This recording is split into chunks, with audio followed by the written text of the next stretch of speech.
Attention passionate and loyal Cleveland Browns fans, a real storm is shaking up the AFC North, and what's happening right now could completely transform the Browns' Super Bowl ambitions. We're looking at a monumental shift in power, one that could leave one of our fiercest rivals stumbling for years. And you're hearing it here first. Before we dive in, if you're part of the Dog Pound, make sure to subscribe to the channel and join this growing brotherhood. Let's hit 2,000 subscribers together. Share this with other fans and let the Browns' voice echo across the entire NFL. Now hold on tight, Browns Nation. Browns fans.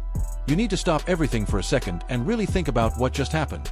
Because this draft pick might be much deeper and much more controversial than it looks at first glance. The team went out and selected wide receiver Denzel Boston with the 39th overall pick. Second round. A strong, physical, productive name. But the question no one is answering honestly is, why? Because this isn't simple. This isn't an isolated pick. This is a pattern. The Browns had already been showing serious interest in reinforcing the wide receiver room, and now they're basically shouting to the entire league, "We don't trust what we had." And when a team starts stacking players at the same position like this, it's usually not about depth.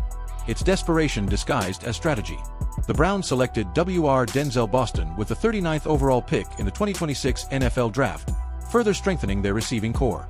Over 4 seasons at Washington, Boston appeared in 43 career games, recording 132 receptions for 1,781 yards and 20 touchdowns.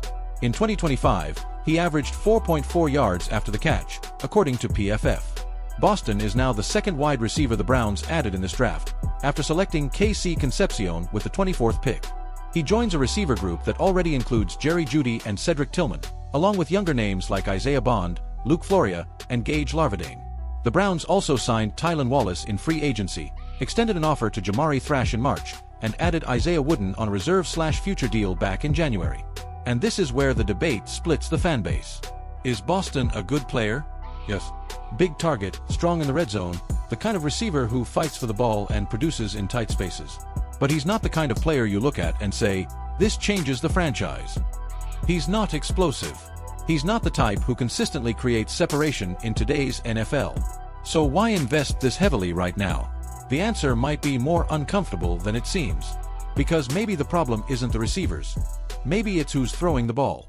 And when a franchise starts heavily investing in offensive weapons without fully solving the quarterback situation, that raises a massive red flag. It's like buying more ammunition without knowing if the weapon actually works. Look at the situation objectively. The Browns' offense has been inconsistent. It lacks identity. It lacks explosiveness. And instead of fixing the root problem, the team seems to be trying to surround it with talent. If we give it more weapons, maybe it works. But what if it doesn't? What if this just hides the real structural issue for another year? Now let's go even deeper, because there's something almost no one is talking about. This move creates internal competition and pressure. A second-round wide receiver arrives, and someone is losing their spot. Someone is getting pushed aside. And that completely changes the locker room dynamic. Because now it's no longer about development. It's about survival.